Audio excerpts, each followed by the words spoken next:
जादुई घंटी। प्रणाम बच्चों, हमारे चैनल में आपका स्वागत है। आज के वीडियो में हम सुनेंगे एक नैतिक कहानी। नदी के किनारे था एक छोटा सा गांव। उस गांव में हर कोई अपनी रोजी रोटी मेहनत से कमाया करता था। उसी गांव में रामू नाम का एक लड़का अपने परिवार के साथ रहता था। वह गायों की देखभाल करता था। रामू को संगीत का बहुत शौक था। वह हर सुबह गायों को जंगल में ले जाता था अपने गीत गाते गाते।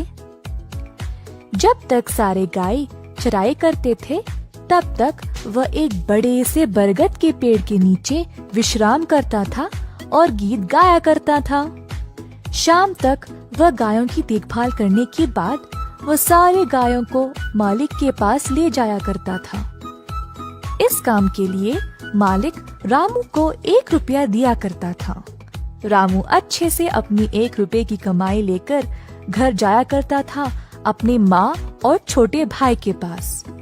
रामू के घर में रोजी रोटी कमाने वाला केवल वही था। एक दिन जब वह फिर से गायों को अपने साथ जंगल ले जा रहा था, तब रामू ने एक आदमी को वो बरगद के पेड़ को काटते हुए देखा। रामू ये देखकर बहुत क्रोधित हो गया। झट से उसने बरगद के पेड़ को बचाने की एक योजना बनाई। रामू उस आदमी के पास गया और बोला, ओ भाई साहब, ये क्या कर रहे हो? क्या आपको नहीं पता, कई साल पहले यहाँ एक ऋषि ने इस पेड़ को एक प्रदान दिया था। अगर इस पेड़ को किसी ने भी काटा तो पेड़ जीवित हो जाएगा और काटने वाले का नाश कर देगा। रामू की बातों का उस आदमी को विश्वास हुआ और वो वहाँ से डरकर भाग गया। उसी समय एक चमत्कार हुआ और बरगद का पेड़ सच में जीवित हो गया। पेड़ ने रामू का धन्यवाद किया और भेंट में उसको एक घंटी दी। रामू ने घंटी की ओर देखा और बोला, ये तो काफी साधारण घंटी है, मेरे किस काम आएगी? पेड़ ने जवाब दिया, ये कोई साधारण घंटी नहीं है बच्चे, इसमें जादू है। इस घंटी की मदद से तुम कोई भी भोजन की चीज पा सकते हो, परंतु पूर्ण दिन में तुम ये घंटी का उपयोग केवल एक ही बार कर सकते हो।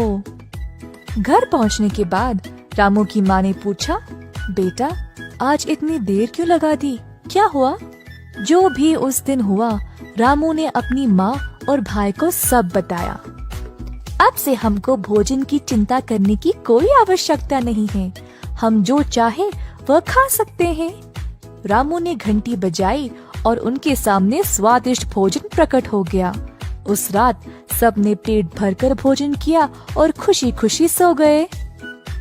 अगले दिन रामू काम पे निकल पड़ा, परंतु वह घंटी घर पर ही भूल गया। शाम को रामू भूखा घर वापस लौट आया। उसको लगा वह घंटी बजाएगा और गरम गरम भोजन खा जाएगा, लेकिन उसकी माँ और भाई ने पहले ही घंटी का इस्तेमाल कर लिया था और रामू के लिए थोड़ा सा खाना छोड़ा। घंटी एक ही बार इस्तेमाल की जा सकती थी, इसीलिए रामू कुछ भी नहीं कर पाया। वो भोजन रामू के लिए काफी नहीं था। रामू को इस बात पर बहुत गुस्सा आया और लालच में उसने सोचा, माँ और छोटू ने मेरे लिए बहुत कम खाना रखा है, अब से ये घंटी मैं अपने पास ही रखूंगा। अगले दिन रामू ने घंटी को लिया और काम पर निकल पड़ा। रामू की माँ और छोटे भाई को इस बात का नहीं पता था और वे सारे घर में घंटी को ढूंढने लगे। शाम को जब रामू वापस लौट आया, रामू के छोटे भाई ने कहा, भैया, मुझे बहुत भूख लगी है। हमने घंटी को बहुत ढूंढा परंतु नहीं मिला। उस समय रामू ने अपने जेब से घंटी को निकाला। रामू की माँ ये देखकर बहुत आश्चर्य रह गई।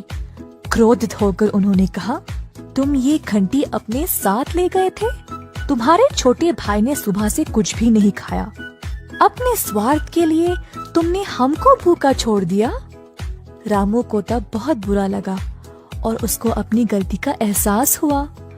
मैया, कल आपने और छोटू ने मेरे लिए सिर्फ थोड़ा सा भोजन रखा था, इसीलिए मैं स्वार्थी बन गया और घंटी साथ ही ले गया। मुझे माफ कर दो, मैं ऐसा कभी नहीं करूँगा। उस दिन से रामू का परिवार खाने को लेकर कभी चिंतित नहीं हुए। तो बच्चों, इस कहानी से हम ये सीखते हैं कि हमको हमेशा अपने परिवार के बारे में सोचना चाहिए और स्वार्थी नहीं बनना चाहिए। ऐसी कहानियाँ और सुनने के लिए हमारे चैनल को सब्सक्राइब करें।